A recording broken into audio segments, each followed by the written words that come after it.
waktunya untuk pribadi saya untuk menyampaikan tugas dari saya, yaitu desiminasi budaya positif dari modul 1.4 tugas dari guru penggerak. Saya ucapkan terima kasih juga kepada Bapak Kepala Sekolah yang telah memberikan kesempatan kepada diri pribadi saya untuk berkesempatan untuk menyampaikan seminar hari ini. Baiklah Bapak Ibu, terlebih dahulu saya perkenalkan diri. Nama saya Muna Fitriani SPD dari Negeri SDN Sungai Padang Hulu, Kabupaten Hulu Sungai Utara, Provinsi Kalimantan Selatan. Saya adalah calon guru penggerak angkatan 9. Hari ini saya berdiri di sini Bapak Ibu bukannya yang paling hebat atau menggurui dari Bapak Ibu semua, namun saya di sini untuk menyampaikan tugas desiminasi budaya positif modul 1.4 dari tugas guru penggerak angkatan 9. Sebelum kita memulai apa yang akan saya paparkan hari ini, alangkah baiknya Bapak Ibu kita menyanyikan lagu Indonesia Raya terlebih dahulu. Kepada Bapak Ibu saya harapkan bergaya.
Nah hari ini Bapak Ibu semua saya akan menjelaskan tentang konsep inti dari budaya positif. Sebelum saya memaparkan tentang budaya positif, saya mau tanya dulu sama Bapak Ibu. Kira-kira di benak Bapak Ibu tentang kalimat positif itu berkenaan tentang apa Bapak Ibu? Ya betul Ibu, tentang kebaikan. Apalagi Bapak Ibu? Kemajuan, betul. Nilai-nilai yang baik atau nilai yang bijak, betul sekali Bapak Ibu. Nah di sini Bapak Ibu ada konsep yang akan saya paparkan. Yang pertama tentang perubahan paradigma belajar. Yang kedua tentang disiplin positif. Yang ketiga nilai-nilai kebajikan. Kemudian kebutuhan dasar manusia, motivasi perilaku manusia, posisi kontrol guru, keyakinan kelas, dan segitiga restitusi. Nah inilah yang akan saya paparkan Bapak Ibu hari ini. Nah sebelumnya tadi sudah dijawab Ibu ya bahwa positif itu hal-hal yang baik. Sekarang kita lihat apa itu yang namanya budaya positif. Budaya positif di sekolah itu adalah nilai-nilai atau kebiasaan-kebiasaan di sekolah yang berpihak pada peserta didik Bapak Ibu. Agar apa? Agar mereka dapat berkembang menjadi pribadi yang kritis, penuh hormat dan tanggung jawab. Nah ini yang disebut dengan budaya positif yang harus kita kembangkan di sekolah. Karena apa? Karena kebiasaan yang kita ketahui sudah banyak menurun nilai-nilai positif dari peserta didik. Nah, selanjutnya adalah tentang pembelajaran dengan paradigma baru. Apa itu pembelajaran dengan paradigma baru? Pembelajaran dengan paradigma baru itu merupakan pembelajaran yang dirancang berdasarkan prinsip pembelajaran berdifferensiasi. Nah, mungkin Bapak Ibu sudah tahu apa itu berdifferensiasi. Iya, saya mau tanya dulu, apa itu Bapak Ibu berdifferensiasi?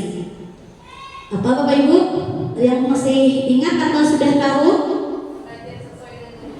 Iya betul, belajar dengan kebutuhan sesuai minat dan bakat peserta didik. Nah, itu yang disebut dengan berdifferensiasi. Sehingga apa? Para peserta didik belajar sesuai kebutuhan berdasarkan tahap perkembangan sesuai teori psikologi modern yang mewujudkan profil pelajar Pancasila. Nah, mungkin Bapak Ibu semua sudah sering mendengar yang namanya profil pelajar Pancasila. Ada berapa elemen Bapak Ibu profil pelajar Pancasila?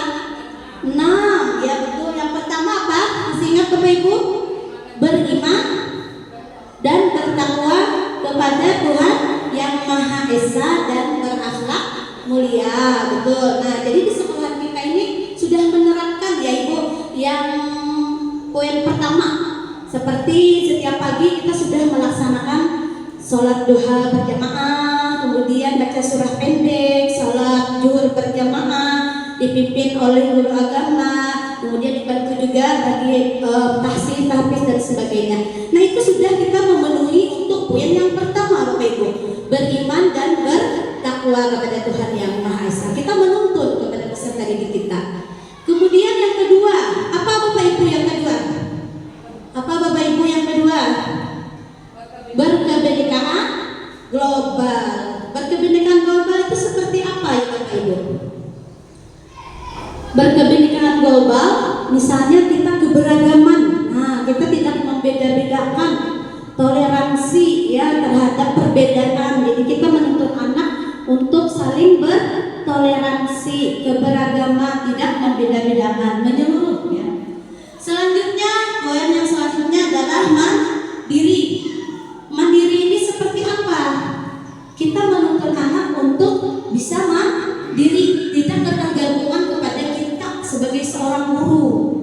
Mereka bisa mandiri sendiri, mengerjakan tugas sendiri, melakukan sendiri, hanya dengan tuntunan kita. Tapi mereka sadar sendiri dalam melakukannya. Selanjutnya adalah bergotong royong. Ini juga sudah kita laksanakan Bapak Ibu ya. Misalnya kita membersihkan kelas, kita memimpin anak bergotong royong membersihkan lingkungan sekolah kita. Nah, itu juga salah satu poin dari profil Pancasila tentang bergotong royong. Selanjutnya adalah kreatif. Yuk, menurut Bapak Ibu kreatif itu anak seperti apa? Kreatif itu kira-kira Bapak Ibu, kenapa Bapak Ibu yang arahkan pendapat buatian apa ya kira-kira ya kreatif itu? Nah, bisa berkreasi sendiri, bisa menghasilkan karya, berimajinasi Bapak Ibu. Saya ingin membuat ini. Nah, dengan bimbingan kita mereka membuat kreasi, misalnya membuat benda-benda atau bahan yang bekas yang tidak terpakai dijadikan sebuah kerajinan. Nah, itu merupakan kreatif dari anak membuat hasil karya. Selanjutnya adalah pengenalan kritis. Seperti apa pengenalan kritis itu? Anak berpikir, istilahnya berpikir tingkat tinggi. Dia mengumpulkan informasi Bapak Ibu. Informasi yang diterimanya, dikumpulkannya, kemudian disampaikannya sampai dia menyimpulkannya. Berarti anak itu sudah bernalar kritis.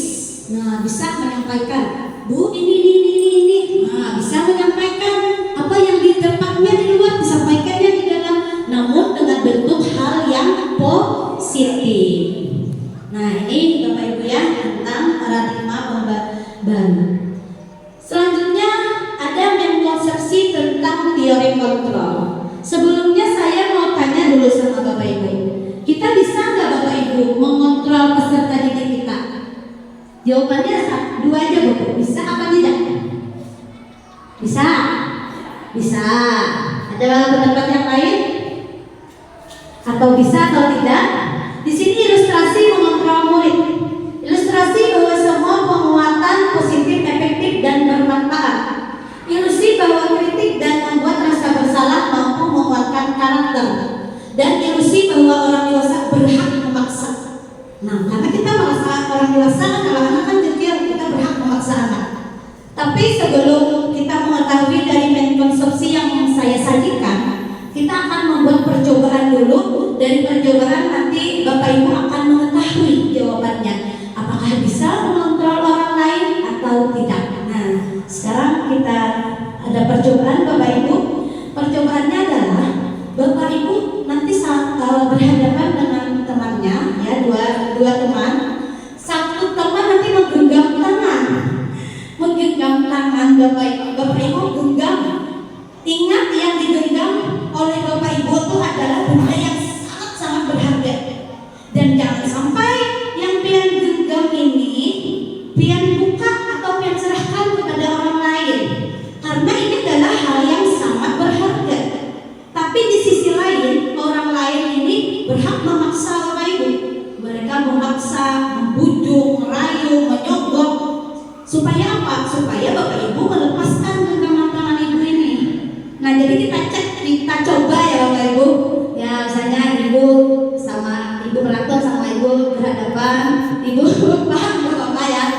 Ibu Yuna sama Mama, Ibu Agama sama Ibu Yuli. Silakan Bapak Ibu kita tes dulu percobaan, satu yang menggenggam, satu yang memaksa untuk membuka. Nah, nanti kita tahu hasilnya bagaimana. Silakan Bapak Ibu. Silakan kita lakukan kegiatan ini.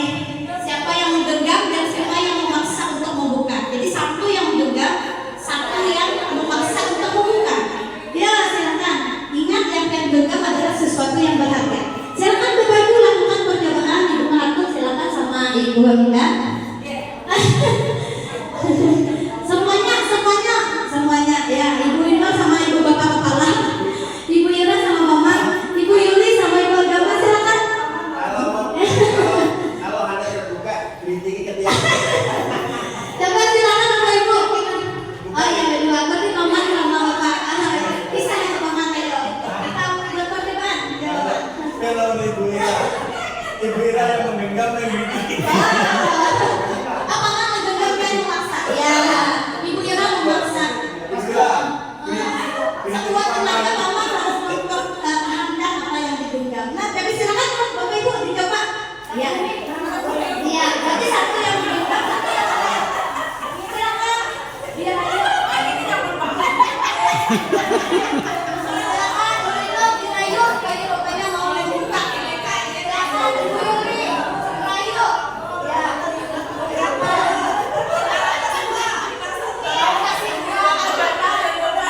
Ya, pokoknya dirayu. Ya. Kalau belum dibuka dipaksa lah supaya bisa buka. Ayo silakan dibujuk sampai bisa buka.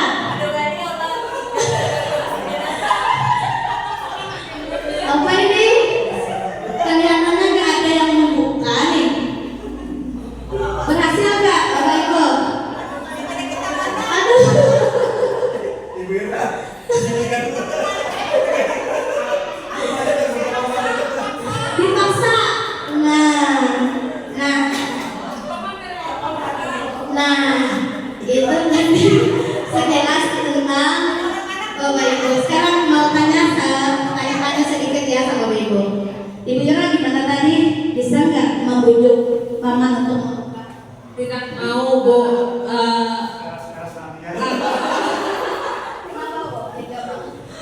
Tidak mau. Paman tuh tetap mempertahankan apa yang menjadi milik paman. Ya. Paman nggak mau buka pamannya karena berharga. Bapak ya. Bapak nggak mau membuka, betul. Yang lain gimana? Berhasil nggak membuka? Oh, nggak ada yang berhasil. Ada yang berhasilnya. Nah, jadi dari Bapak Ibu semua di sini tidak ada yang berhasil membuka tangan temannya. Berarti apa Bapak Ibu? Apakah orang lain bisa Bisa nggak jawabannya? Tidak berarti. Kenapa? Karena tadi Bapak Ibu membujuk untuk membuka, menyogok, menyuap, mengkritik. Tapi temannya nggak mau membuka. Artinya nggak mau membuka karena lebih berharga yang digenggam daripada bujukannya. Nah, artinya apa? Artinya orang lain tidak bisa mengontrol diri kita. Yang bisa mengontrol diri kita adalah diri kita sendiri. Kan serah kita. Kalau kita mau buka, ya buka. Kalau tidak mau dibuka, berarti itu terserah kita. Nah, itu tadi percobaan yang kita lakukan tentang mengontrol diri. Nah, selanjutnya Bapak Ibu, saya akan jelaskan lagi tentang pengubahan pragma stimulus respon kepada teori kontrol. Ada dua, stimulus respon sama teori kontrol. Yang pertama, stimulus respon, realita kebutuhan kita itu katanya sama. Sedangkan teori kontrol mengatakan realita kebutuhan kita itu berbeda. Saya tanya dulu sama Bapak Ibu, kira-kira kebutuhan Bapak Ibu sama atau berbeda? Nah, tentu pasti berbeda. Tidak mungkin sama, ya. Berbeda kebutuhan yang A sama yang B pasti berbeda. Semua orang melihat hal yang sama. Sedangkan teori kontrol mengatakan setiap orang memiliki gambaran yang berbeda. Pasti Bapak Ibu melihat saya di sini mungkin gambaran Bapak Ibu beda. Kemudian saya juga ketemu gambaran beda. Semua tidak ada yang sama. 10 kepala, semua beda untuk melihat gambaran seseorang. Sifat seseorang tidak mungkin disamakan. Kemudian kita mencoba mengubah orang untuk berpandangan sama dengan kita. Bisa nggak Bapak Ibu? Kamu harus sama dengan saya. Bisa nggak seperti itu Bapak Ibu? Tidak. Tentu semua orang memiliki hak mereka masing-masing. Tidak mungkin disamakan, ya. Kemudian lagi semua orang kita berusaha memahami pandangan setiap orang lain tentang dunia. Kita hanya bisa memahami. Kalau mengarahkan kita boleh mengarahkan, tapi untuk menyamaratakan dengan kita itu mungkin berbeda. Selanjutnya, perilaku guru dilihat sebagai suatu kesalahan. Contoh misalnya kepada anak murid, ini salah, Bapak Ibu anak murid kita ini salah, langsung kita ponis, aku salah, tanpa kita mendengarkan keluh kesah kenapa dia jadi berbuat salah. Nah, itu maksudnya. Semua perilaku memiliki tujuan. Nah, kalau teori kontrol mengatakan semua perilaku itu memiliki tujuan. Dia melakukan kesalahan itu pasti memiliki tujuan. Dia bertindak seperti itu pasti memiliki tujuan. Jangan langsung dicap bahwa anak itu salah. Selanjutnya, orang lain bisa mengontrol saya. Nah, atas stimulus respon bisa katanya mengontrol saya. Nyatanya tadi ketika kita melakukan percobaan, hanya Anda yang bisa mengontrol diri Anda. Walaupun dibujuk berjuta-juta uang, karena itu benda berharga buat kita tak mau menyerahkan kepada orang lain. Artinya hanya kita sendiri yang bisa mengontrol diri kita sendiri. Selanjutnya, saya bisa mengontrol orang lain. Sedangkan teori kontrol mengatakan Anda tidak bisa mengontrol orang lain. Seperti percobaan tadi, Bapak Ibu tidak bisa mengontrol orang lain, memaksa orang lain. Pemaksaan pada saat bujukan gagal, kolaborasi dan konsekuensi penciptaan pilihan-pilihan baru. Modal berpikir menang kalah. Sekarang modal berpikir menang-menang. Jadi di kelas kita Bapak Ibu lah, anak-anak tidak ada lagi istilah menang kalah pada dasarnya.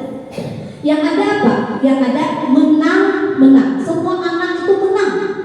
Jadi tidak ada menang kalah. Yang ada adalah menang-menang. Semua anak memiliki kemampuan yang berbeda. Semua anak memiliki semua anak itu pintar sebenarnya. Cuma kita aja yang mengarahkan lagi kemana kita untuk supaya anaknya sama pada menang dan menang. Selanjutnya adalah disiplin positif. Disiplin itu berasal dari kata disiplina, yang artinya belajar. Disiplin memacu pada disiplin diri yang memiliki tanggung jawab terhadap apa yang dilakukannya berdasarkan nilai-nilai yang diyakini. Sedangkan disiplin positif adalah merupakan salah satu cara penerapan disiplin yang bertujuan untuk menumbuhkan kesadaran serta memberdayakan peserta didik tanpa imbalan penghargaan lewat ancaman atau hukuman. Nah, ini Bapak Ibu yang akan kita bahas. Nanti saya akan lebih jelas menjelaskan tentang masalah penghargaan. Sebagai pendidik, tujuan kita adalah menciptakan peserta didik yang memiliki disiplin diri sehingga mereka berperilaku mengacu kepada nilai-nilai. Nah, tadi nilai-nilai kebajikan universal dan memiliki motivasi intrinsik dari dalam diri anak dan perubahan perilaku ke arah yang lebih baik. Nah, nanti saya akan jelaskan lagi yang lebih dalam tentang nilai-nilai kebajikan. Nah, nilai kebajikan di sini ada contoh dari nilai kebajikan institusi atau organisasi. Ada 3 Bapak Ibu.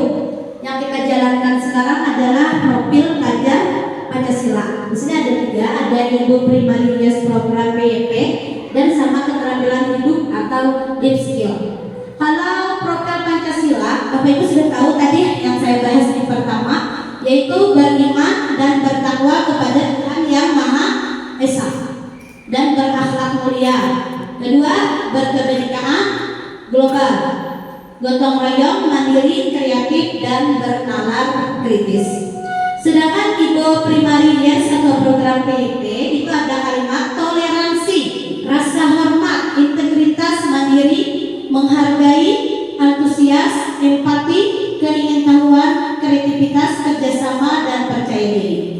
Kemudian dari life skill dapat dipercaya, lurus hati, pendengar yang aktif, tidak merendahkan orang lain, dan memberikan yang terbaik dari diri. Nah, inilah Bapak Ibu tentang nilai-nilai kebajikan. Selanjutnya saya akan jelaskan tentang kebutuhan dasar manusia. Kebutuhan dasar manusia itu apa? Nah, di sini ada penjelasannya. Kebutuhan dasar manusia itu adalah segala sesuatu yang kita lakukan untuk mendapatkan apa yang kita inginkan.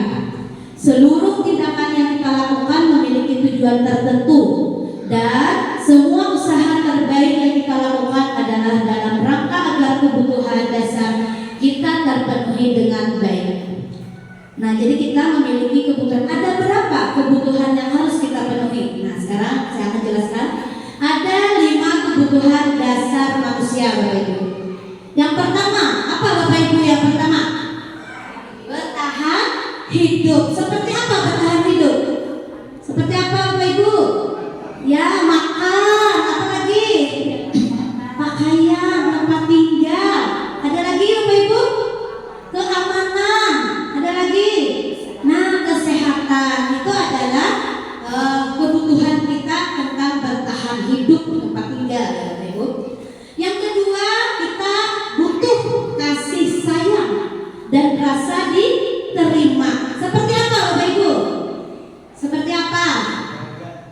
Nah, rasa dihargai. Apalagi? Apalagi Bapak Ibu? Yang poin kasih sayang. Apalagi? Nah, bekerja sama. Ya, apalagi Bapak Ibu? Dipedulikan, ya Bapak Ibu ya. Nah, pengen diterima, pengen dihargai, kemudian bekerja sama dengan baik. Nah, itu adalah rasa kasih sayang. Kemudian yang ketiga Bapak Ibu apa? Penguasaan. Apa saja penguasaan itu Bapak Ibu? Seperti harga diri, ya. Apalagi? Silakan Bapak Ibu, utarakan pendapatnya. Apalagi? Keinginan untuk dianggap, nah, memimpin, berprestasi. Itu adalah yang namanya poin kebutuhan dasar tentang penguasaan. Selanjutnya apa?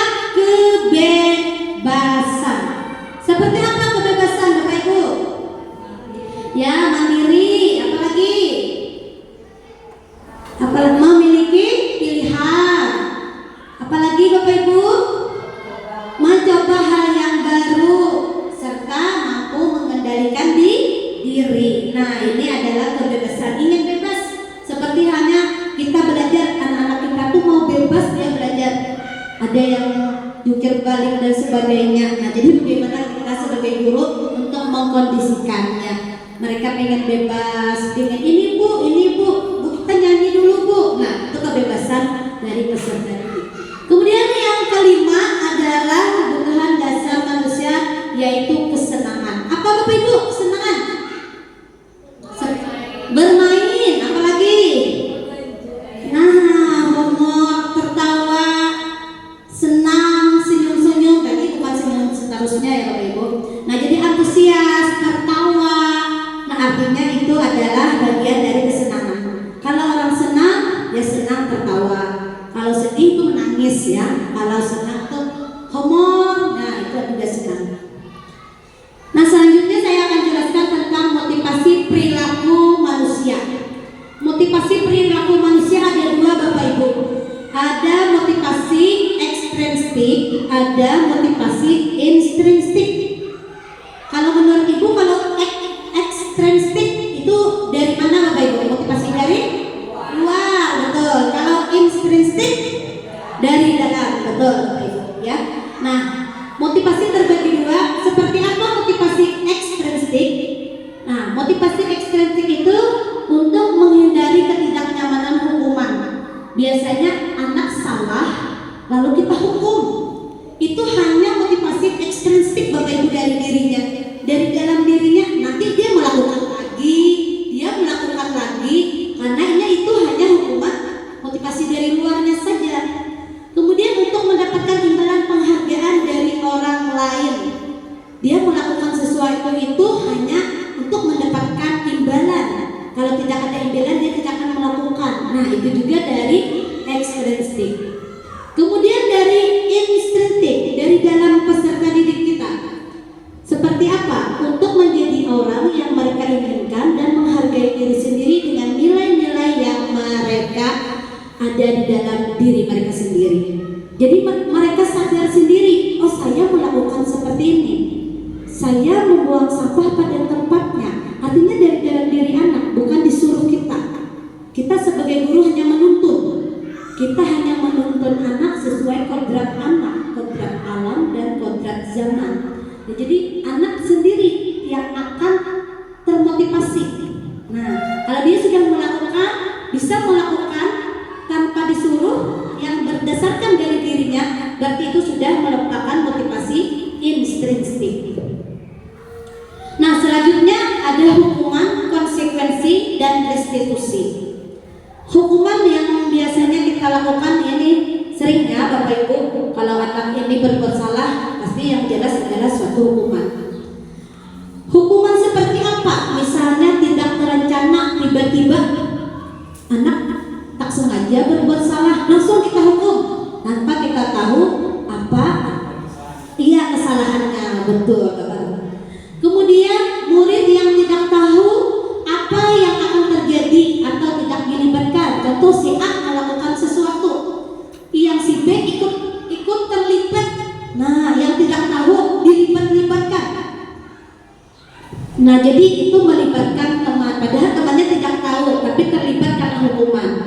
Kemudian bersifat satu arah. Satu arah itu seperti ini Bapak Ibu. Kamu ini melakukan ini. Dia mau ngomong tidak diberi kesempatan. Kita terus yang mendeteksi. Oh, kamu salah ini. Nah, dia tidak diberikan kesempatan. Itu satu arah. Kemudian berupa hukuman fisik atau menyakiti badan peserta didik kita misalnya. Memukul, mencubit, menjewer. Nah, itu misalnya itu adalah hukuman. Kemudian konsekuensi. Kalau konsekuensi ini terencana disepakati sesuai peraturan. Bila kamu melanggar ini, berarti kamu tahu konsekuensinya misalnya. Nah, itu adalah konsekuensi yang telah disepakati. Murid tetap dibuat, tetapi murid masih merasa tidak nyaman. Kemudian sikap guru selalu memonitor murid. Ibaratnya itu Bapak kita mendeteksi anak. Jadi anak ini masih merasa tidak nyaman. Kemudian langkah yang ketiga adalah restitusi. Restitusi ini seperti apa Bapak Ibu? Proses menciptakan kondisi bagi murid untuk memperbaiki kesalahan. Nah, jadi kita sebagai guru berdiskusi sama anak, sama bagaimana anak ini membuat kesalahan. Proses kolaborasi yang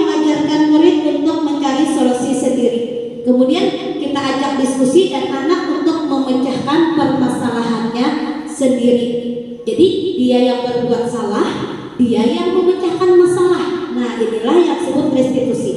Saya mau tanya sama Bapak Ibu, dari yang ketiga, hukuman, konsekuensi, restitusi, menurut hati Bapak Ibu yang mana yang bagus kita lakukan? Yang mana? Restitusi. Nah ini agak bagus ya Bapak Ibu, karena ada berpihak pada murid. Selanjutnya kita lihat di sini ada dari Ki Hajar Dewantara. Merdeka itu artinya tidak hanya terlepas dari perintah, akan tetapi juga cakap buat memerintah diri sendiri. Artinya apa? Merdeka itu bukan hanya dari perintah saja, tapi merdeka itu memerintah diri sendiri. Sudah benarkah saya? Sudah betulkah saya dalam bertindak? Nah, jadi perintah diri kita sendiri dulu. Nah, selanjutnya saya akan jelaskan tentang dihukum oleh penghargaan. Nah, ini Bapak Ibu, ini yang sampai sekarang masih saya juga bertolak belakang. Karena apa? Karena saya sering melakukan ini Bapak Ibu. Saya sering sekali ketika pembelajaran memberikan penghargaan kepada peserta ini.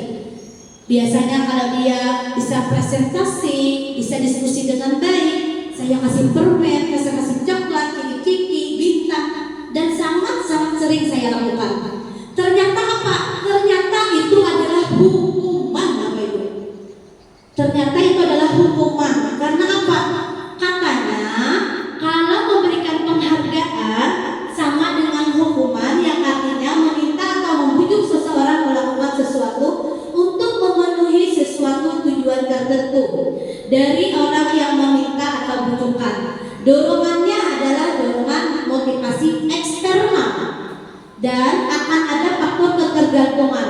Berapa dampak pemberian penghargaan? Nah, ternyata setelah saya belajar sampai di modul 1.4 ini Bapak Ibu, saya menyadari bahwa saya sendiri pun salah. Karena biasanya saya selalu beri dengan niat hati saya, anak ini termotivasi, lebih semangat belajarnya ketika saya memberikan penghargaan. Ternyata di sini malah bertolak belakang mengatakan bahwa itu adalah hukuman. Hukumannya pengaruh jangka pendek dan jangka panjang. Penghargaan hukuman, penghargaan mengurangi kecepatan, penghargaan tidak efektif, penghargaan merusak hubungan, penghargaan menurunkan kualitas, dan penghargaan mengurangi motivasi intrinsik dari dalam diri anak, dan penghargaan mematikan kreativitas. Anak akan melakukan, Bu, Ibu hari ini bawa apa? Ibu bawa permenkah? Ibu bawa coklatkah? Si Gen memberi kami hadiah hari ini. Artinya bukan dari dalam. Dia melakukan sesuatu itu karena ada imbalan. Nah, itulah sampai di sini saya memahami bahwa ternyata penghargaan atau reward malah menjadi hukuman. Berarti juga selama ini saya malah menghukum pada peserta didik dengan memberikan penghargaan. Nah, jadi di sini kita sama-sama untuk memperbaiki. Selanjutnya ada 5 posisi kontrol. Yang pertama ada penghukum, yang kedua pembuat merasa bersalah, yang ketiga teman, yang keempat pemantau, dan yang kelima manajer. Sekarang Ibu saya tanya dulu, ada berapa tadi Bapak Ibu posisi kontrol? 5. Coba diulang Bapak Ibu, apa saja tadi? Penghukum, pembuat merasa bersalah, apa lagi? Teman, pemantau, dan manajer. Nah, seperti apa? Saya akan jelaskan. Yang pertama adalah di sini ada kasus Bapak Ibu. Kasusnya siswa tidak memakai atribut lengkap saat upacara bendera. Nah, bagaimana seorang guru sebagai guru penghukum? Nih, posisi penghukum. Maka karena dia melanggar, maka dia dihukum hormat pada bendera selama 1 jam. Berarti itu adalah posisi penghukum. Kemudian ada posisi pembuat merasa bersalah. Seperti apa? Guru yang membuat merasa bersalah pada anak. Berapa kali ibu atau bapak harus memberitahu kamu? Kamu selalu saja mengecewakan bapak ibu. Nah, jadi dengan ucapan kita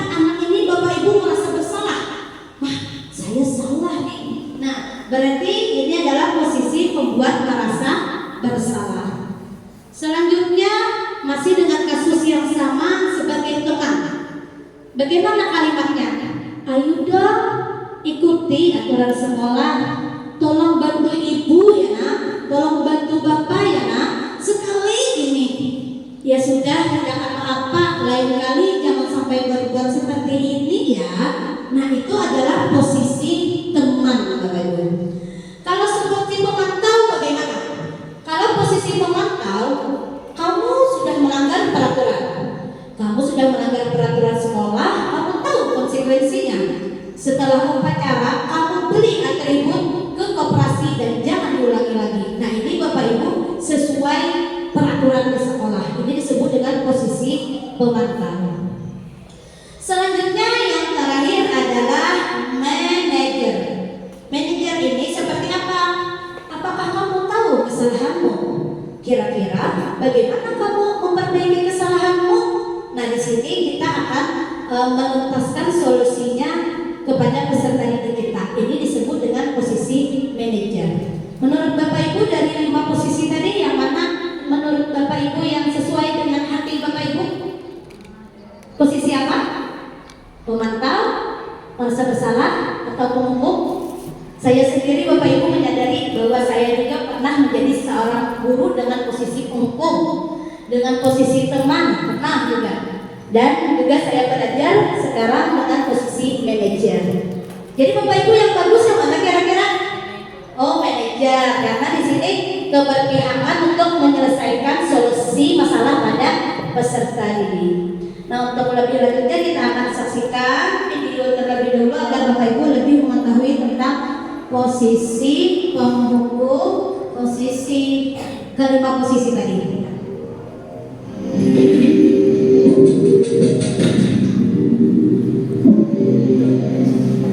Naren, sini kamu. Selamat pagi Bu. Selalu terlambat. Kamu deh pasti terlambat. Maaf Bu, saya Apa? Apa coba? Alasan kamu apa lagi? Kapan sih kamu tidak terlambat? Malas sekali ya kamu jadi anak. saya Dasar pemalas. Gak kapok-kapok sih kamu. Sudah berapa kali terlambat? Sana, kamu keliling lapangan basket 2 kali. kenapa saya harus keliling lapangan basket Bu? Kenapa? Kamu melawan ibu? Berani-beraninya jawab. Sudah terlambat, masih berani jawab pula. Sekarang, keliling lapangan basket 5 kali sekalian. Biar kapok. Cepat. Pergi sana ke lapangan basket. Nah ini posisi penghukum. Selanjutnya membuat merasa bersalah.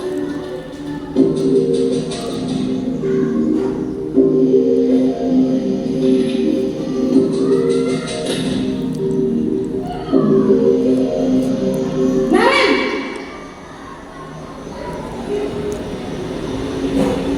Selamat pagi Bu. Naren. Kamu kenapa terlambat lagi, nak? Ya Tuhan, Naren. Kamu senang ya bikin ibu susah ya? Kalau kamu terlambat lagi, nanti ibu yang ditegur bapak kepala sekolah, nak. Disangka ibu tidak bisa membina kamu. Duh, gimana ini? Maaf Bu. Duh, Gusti Naren. Kamu suka ya kalau ibu ditegur bapak kepala sekolah? Terus, sekarang ibu harus tulis apa yang di buku absen? Ini kamu sudah sering terlambat loh. Ibu harus apa coba? Maaf Bu. Maaf sekali. Ya sudah, lain kali jangan bikin ibu susah lagi ya nak ya. Ibu tidak akan kuat lagi kalau kamu begini terus. Bisa jantungan kalau ibu ditegur bapak kepala sekolah. Sana cepat ke kelas. Maaf ya Bu. Maaf sekali. Posisi membuat rasa bersalah, berbicara dengan nada tenang.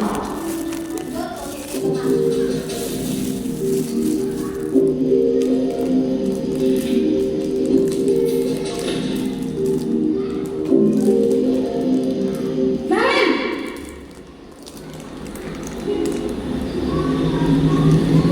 Selamat pagi Bu.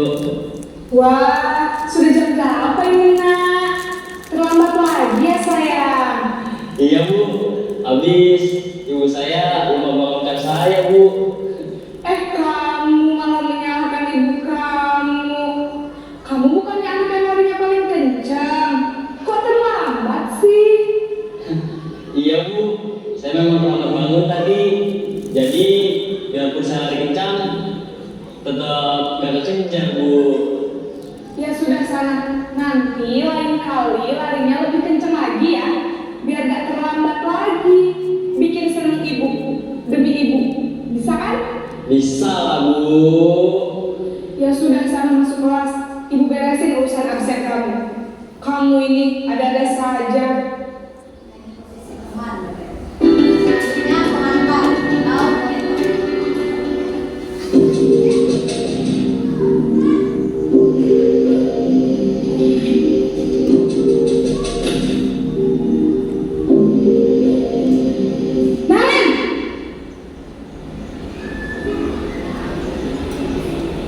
Selamat pagi Bu.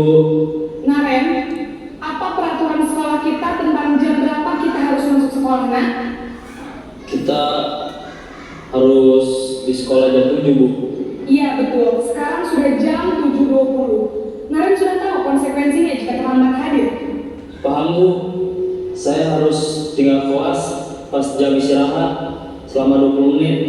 Iya benar, konsekuensinya demikian. Jadi nanti jam 9.30 pas istirahat, kamu harus tinggal di kelas, kerjakan tugas tambahan untuk ketertinggalan kamu, ya? Baik Bu. Selanjutnya posisi manajer.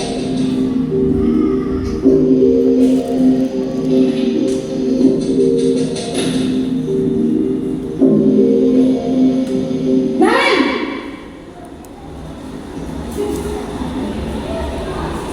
Selamat pagi Bu. Selamat pagi Naren. Maaf Bu, saya terlambat. Iya, sekolah masuknya jam 7, sekarang sudah jam 7.20. Jadi sekarang bagaimana ini Naren? Maaf Bu, saya lupa start alarm saya semalam. Baiklah, menurut kamu, keyakinan sekolah yang mana yang perlu kamu tingkatkan? Menghargai diri sendiri dan orang lain mungkin ya Bu. Setuju.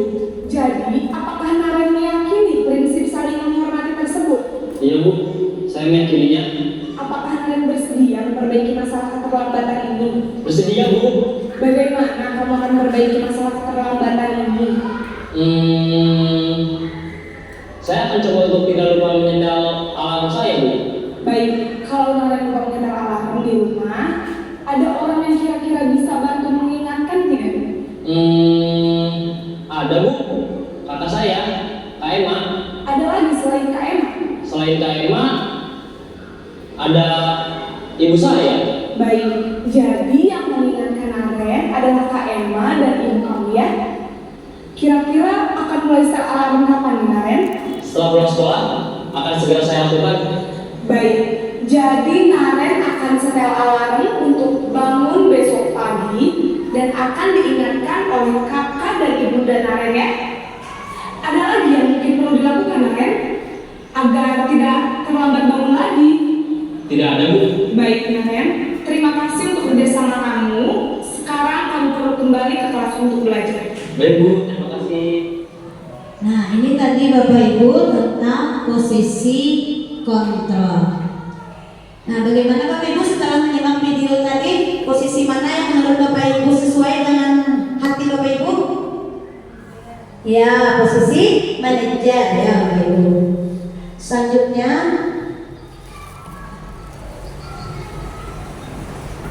nah dari video tadi di sini ada posisi kontrol apakah aku. Saya kecewa sekali dengan kamu. Nah, di sini saya akan bagikan kertas ya Bapak Ibu kepada Bapak Ibu. Nanti Bapak Ibu tulis saja menurut Bapak Ibu, saya kecewa sekali dengan kamu. Itu posisi apa? Misalnya kata Bapak Ibu itu menghukum, tulis menghukum. Kalau menurut Bapak Ibu itu manajer, tulis saja manajer. Jadi ada 6 nanti pertanyaan dari saya. Ini nanti tulis saja Bapak Ibu ya. Posisinya dari mana?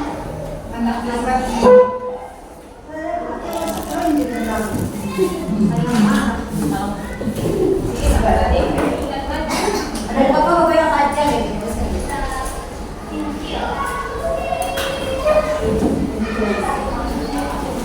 Bakaran kok. Ada ini lah apa? Ada kada.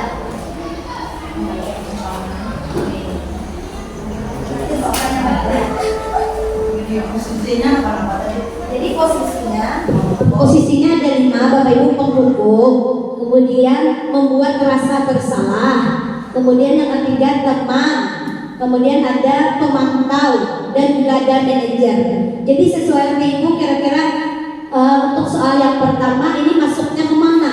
Nah, jadi ada 6 nanti Bapak Ibu lah, ada 6. Jadi yang pertama ini kalimatnya, saya kecewa sekali dengan kamu. Nah, tulis di sana posisi apa kira-kira? Guru seperti apa ini?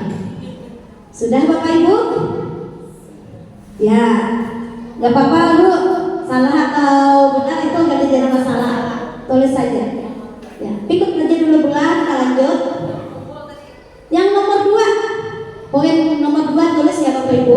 Kamu tidak pernah benar melakukannya. Nah, kira-kira posisi apa itu? Apakah penghukum? Apakah merasa bersalah? Apakah teman? Apakah pemantau? Atau manajer? Kamu tidak pernah benar melakukannya. Silakan ditulis Bapak Ibu untuk soal nomor 2. Gak apa-apa Bapak Ibu tulis saja menurut hati Bapak Ibu saja. Kira-kira oh ini masuk penghukum, tulis. Oh ini masuk merasa bersalah, tulis. Gak apa-apa Bapak Ibu. Kamu tidak pernah benar melakukannya. Kira-kira itu seorang guru dalam posisi kontrol yang mana? Sudah Bapak Ibu? Ya, kita lanjut pertanyaan yang ketiga ya Bapak Ibu. Ayolah, biar harus dibayar. Ayolah, lakukan demi ibu bapak. Nah ini lakukan demi ibu, demi bapak. Nah ini posisi apa? Apakah penghukum? Apakah posisi merasa bersalah? Atau teman, pemantau, atau manajer? Tulis saja Bapak Ibu. Dan ada cukup Bapak Ibu, masih ada kertasnya. Ada 6 Bapak Ibu, atau di belakangnya ada Bapak Ibu lah. Kalau di belakangnya ada Bapak. Tulis saja dulu. Sudah Bapak Ibu? Kita lanjut soal nomor 4. Apakah kamu mau mendapat stiker bintang hari ini? Nah, kira-kira posisi apa ini? Apakah kamu mau mendapatkan stiker bintang hari ini? Apakah ini penghukum? Apakah ini merasa bersalah? Apakah teman? Apakah pemantau? Ataupun manajer? Silakan, itu menurut hati ibu aja. Tulis saja apa yang ada pada hati ibu, seperti apa ini. Sudah Bapak Ibu? Ya, lanjut. Apa rencanamu untuk menyelesaikan masalah ini? Nah, ini permasalahannya dilontarkan kepada anak. Berarti ini posisi apa? Apakah penghukum, merasa bersalah, atau teman, atau pemantau, apa manajer ini? Ini permasalahannya disuruh anak menyelesaikan solusinya kepada anak. Sudah Bapak Ibu? Ya, yang terakhir Bapak Ibu ya. Kamu selalu paling terakhir. Kamu ini selalu paling terakhir. Nah itu kira-kira posisi kontrol guru seperti apa? Silahkan tulis saja Bapak Ibu. Kita akan ya. Apakah dia penghukum, apakah dia pemantau atau merasa bersalah, atau teman, atau manajer? Tidak apa-apa Ibu, ini hanya kita menyesuaikan bagaimana ini, apakah ini. Nah itu. Sudah semua Bapak Ibu? Ya, sekarang kalau sudah semua, saya akan ajak Bapak Ibu untuk mengoreksi jawaban Ibu tadi, Bapak Ibu tadi, benar apa salah ya. Sekarang kita lihat dulu jawabannya tadi.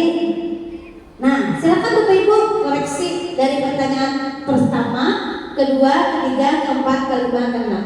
Apakah sudah sesuai? Gak apa-apa Ibu. Yang pertama, saya kecewa sekali dengan kamu. Berarti membuat merasa bersalah. Betul Bapak Ibu? Wah, betul, hebat. Kamu tidak pernah benar melakukannya. Bapak Ibu jawabnya menghukum nggak? Wah, betul, hebat Ibu. Lanjut. Ayolah, lakukan demi Ibu. Bapak Ibu jawab teman nggak? Iya, bagus. Kemudian apakah kamu mau mendapatkan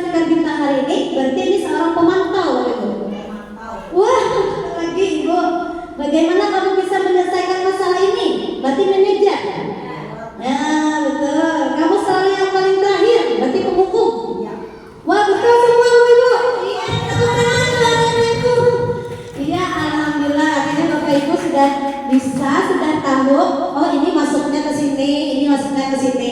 Nah ini tadi mengapa saya membagikan kertas hanya untuk mengoreksi diri masing-masing apakah sudah memahami akan yang saya jelaskan tadi. Nah selanjutnya ya Bapak Ibu tentang budaya positif. Saya akan menjelaskan tentang lingkungan positif yaitu keyakinan kelas dan peraturan kelas. Mengapa harus keyakinan kelas? Kenapa bukan peraturan kelas? Nah sekarang Bapak Ibu namanya keyakinan kelas.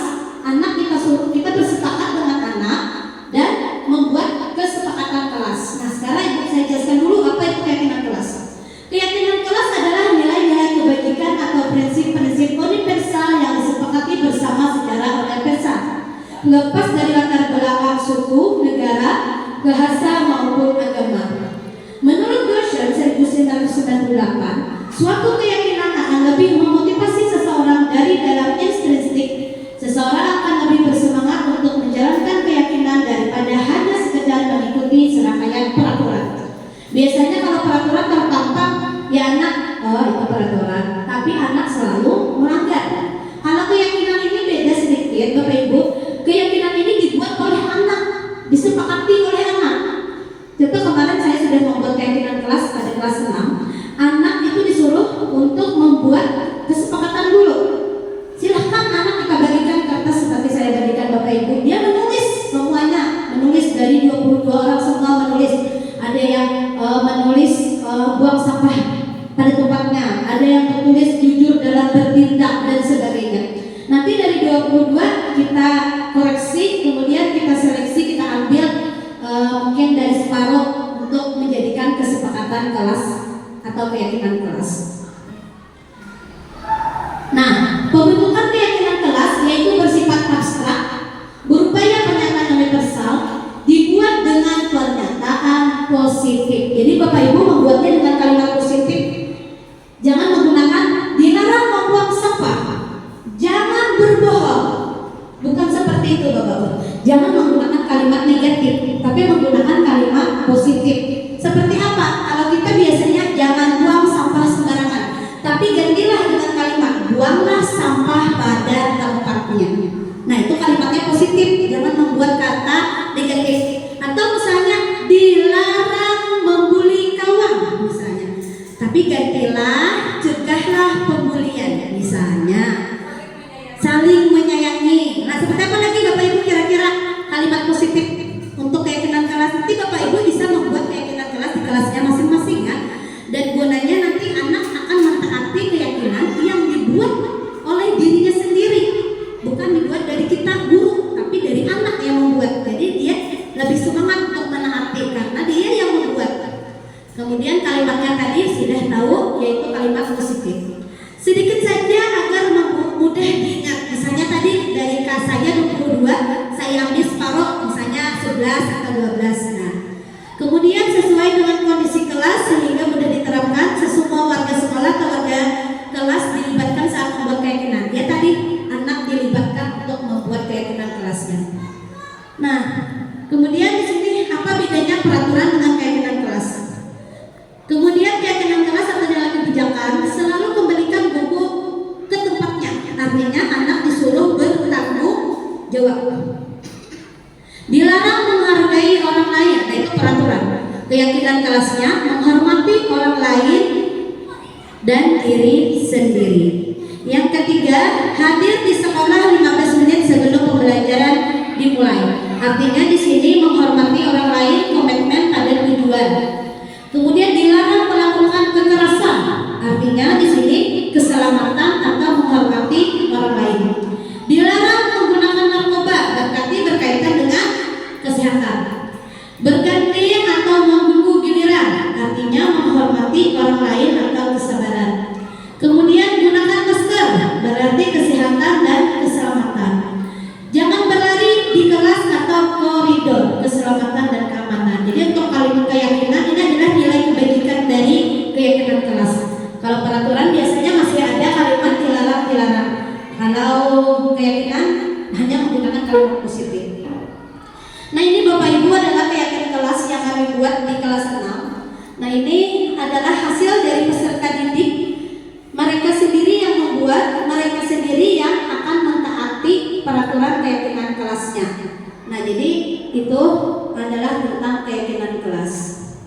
Selanjutnya saya akan jelaskan tentang segitiga restitusi. Apa itu segitiga restitusi? Segitiga restitusi adalah suatu proses atau dialog yang dijalankan oleh guru agar dapat menghasilkan murid yang mandiri dan bertanggung jawab. Restitusi terbagi tiga, yaitu menstabilkan identitas, validasi tindakan yang salah, dan menanyakan keyakinan. Karena yang saya jelaskan dulu, tahap yang pertama adalah menstabilkan identitas. Berdasarkan prinsip pembuatan kesalahan adalah bagian dari proses pembelajaran. Seperti apa kalimatnya? Identitas. Berbuat salah itu wajar, nak. Tidak ada manusia yang sempurna. Ibu atau bapak juga pernah melakukan itu. Ibu atau bapak tidak mau mencari siapa yang salah, tapi ibu bapak ingin mencari solusi dari permasalahan ini. Kamu berhak merasa begitu. Nah, ini adalah menstabilkan identitas. Jadi anak tidak tertekan dengan apa yang kita katakan kepada anak. Selanjutnya validasi tindakan yang salah. Nah, perilaku berbudaya berupaya memenuhi suatu kebutuhan tertentu. Seperti apa kalimatnya? Kamu pasti punya alasan mengapa melakukan hal itu. Padahal kamu bisa melakukan yang lebih buruk daripada ini. Kamu patut bangga karena telah melindungi sesuatu yang penting buatmu. Kamu melakukannya karena mempertahankan sesuatu yang penting bagimu. Nah, ini adalah kalimat yang kita ucapkan tentang validasi tindakan yang salah. Selanjutnya menanyakan keyakinan.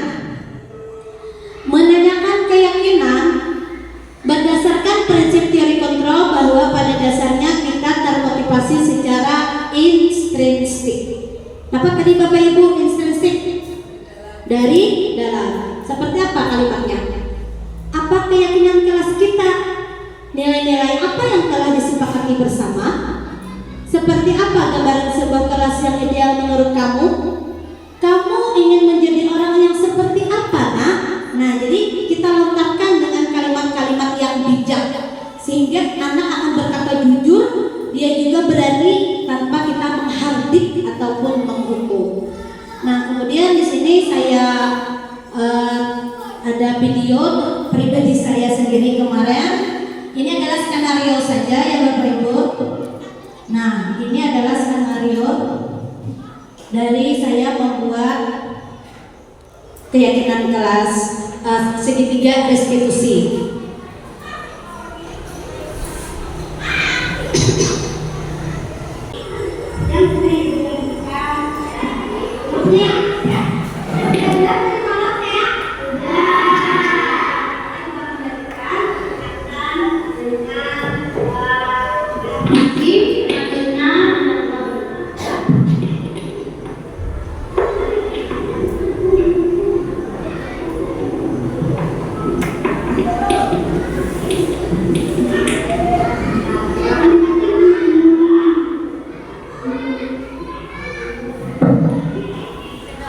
Ini Bapak Ibu tentang kasus mencontek.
Kemudian aku tanya, bahwa ingat nggak kesepakatan kelas sebentar dosen? Ingat apa kesepakatan di dosen? Jujur dalam bertindak. Sama nggak kalau jujur itu merupakan perbuatan yang sampai tidak? Oh ya baik. Kira-kira kalau salwa ya, kalau perbuatan itu baik, apa yang harus saya lakukan supaya tidak mencapai warisan? Ya. Oh belajar dengan semampunya ya, dan bergerak pada Allah ya, supaya dibebaskan dalam ruangan misalnya. Nah, kemudian sahabat tahu apa yang harus dilakukan agar tidak mengulangi lagi ya.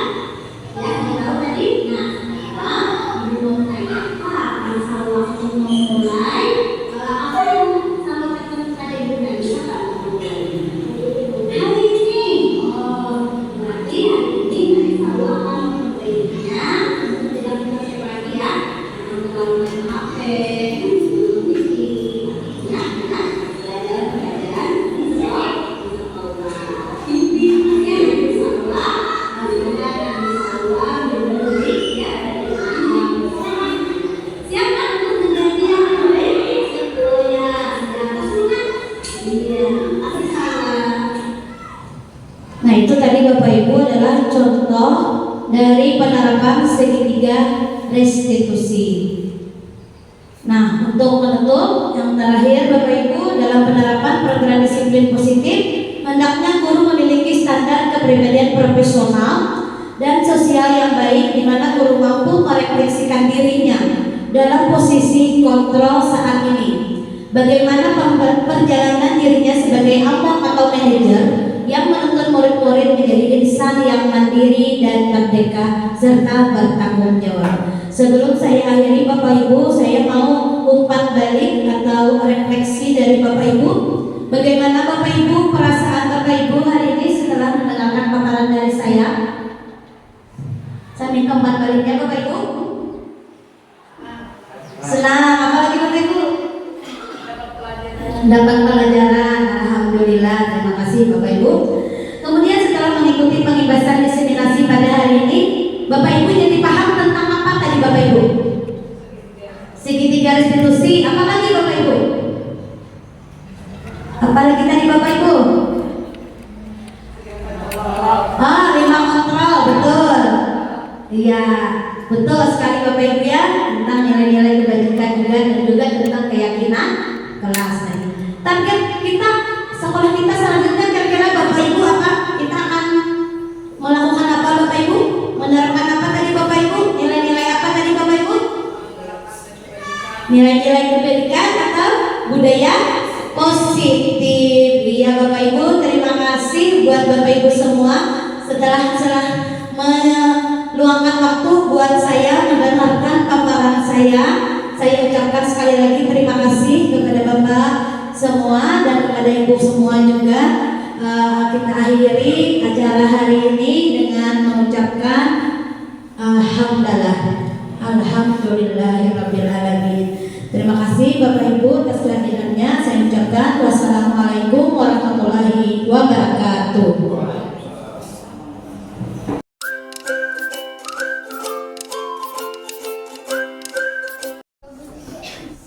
Ya, nah anak-anak Ibu, sesuai dengan janji Ibu yang kemarin, hari ini kita akan membuat kesepakatan kelas atau yang disebut dengan keyakinan kelas. Nah, cara membuat keyakinan kelas itu atau kesepakatan kelas itu, gunakanlah dengan kata-kata yang positif. Jangan menggunakan kata negatif. Seperti apa kata negatif? Ada kata jangan, dilarang, misalnya dilarang bertengkar. Nah, jangan menggunakan kata jangan. Atau misalnya dilarang makan dan minum. Jangan. Alangkah baiknya kalian ubah dengan kalimat makan dan minumlah ketika jam istirahat misalnya. Janganlah berkata bohong, tapi gantilah dengan kalimat jujurlah dalam bertindak. Nah, itu adalah kalimat-kalimat yang positif. Paham anak Ibu semua? Nah, sekarang Ibu akan berikan nanti tulis di kertas ini. Setelah kalian tulis, nanti ditempel saja dulu di papan tulis ya. Nanti kesepakatan kelas ya yang dari 22 orang ini akan ibu pilih ya. Nanti kita akan tempel di kelas kita kesepakatannya. Ya, sediakan programnya, nanti tulis ya. Setelah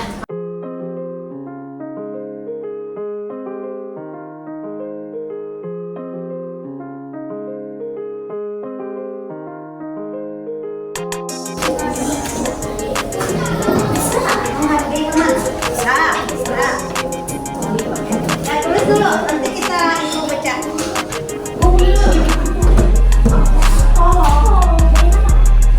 Ini nama Kak Bu.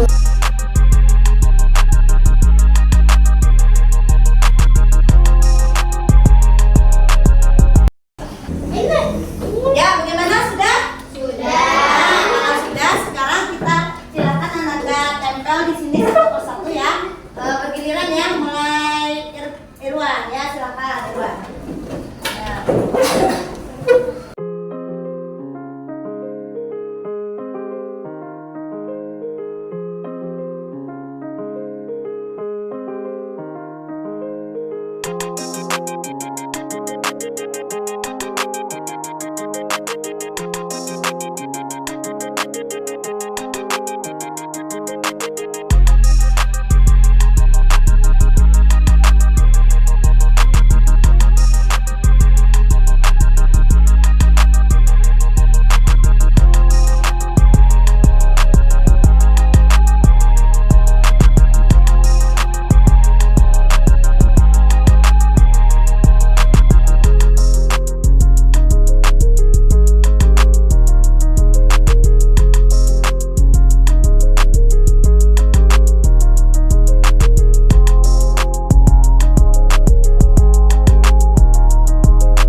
Ada dua, nanti dipilih satu ya. Melaksanakan dengan sesuai jadwal, nanti kedua, nanti dipilih satu ya. Menjaga nama baik sekolah ya, bagus. Menghormati teman berbeda agama, bersikap baiklah, nanti ya menjadi upacara. Menjaga lingkungan sekolah agar bersih, kerjakan tugasmu dengan benar. Terus, jagalah kebersihan ruangan kelas kita. Menghormati orang yang lagi sholat, datang ke sekolah tepat waktu. Nah, bila ada yang sama nanti buat satu malah melaksanakan piket kelas sesuai jadwal. Nanti tadi ada beberapa yang sama juga. Datang tepat waktu sholat, nanti juga ada yang sama. Jadi nanti ibu pilih lagi yang samanya, nanti ibu ambil satu aja ya. Cegah pembulian ya, bagus nih, artinya belum bully kawan ya. Bila membuli berarti sudah melanggar keyakinan kelas, bagus. Buanglah sampah pada tempatnya, itu sudah ada. Membersihkan kelas sesuai jadwal, menghormati guru saat mengajar dan mendengarkan guru di depan, bagus ya. Membersihkan kelas sesuai jadwal piket, itu sudah ada tadi. Buang sampah pada tempatnya, menghargai teman meskipun berbeda. Ya, nah ini jadi sudah kesepakatan.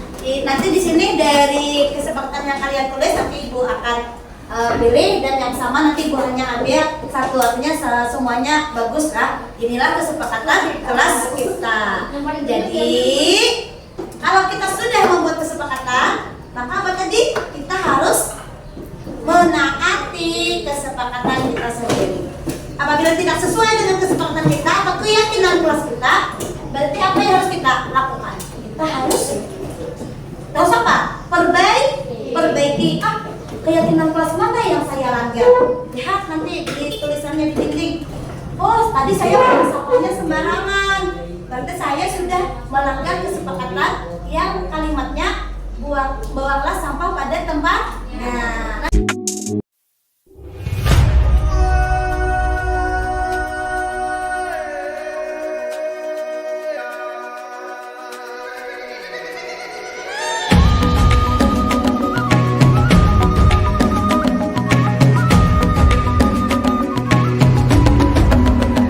Bangun dan bukalah matamu, saatnya